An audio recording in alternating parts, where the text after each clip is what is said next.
just got done stretching my neck for about 12 hours. I didn't get the full 24. I had to go to work. I thought someone was going to cover my shift, but that just happens sometimes. So, if you guys are feeling spicy, go for it. Give it a shot. The muscles in the back of your neck are really special because they hold your head up all day long. When these muscles, the only time they ever get a break is when you lay your head down to rest and go to sleep. So when you let these muscles like disengage and just like when you let them relax, you can really stretch into deeper parts of your back, and it feels really good.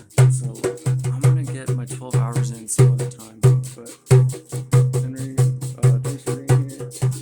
Dude.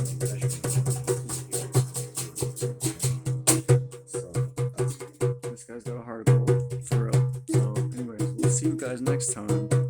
Dream big. You can do it. Believe in yourself. And just keep going. See you next time. Stay healthy. God bless everyone.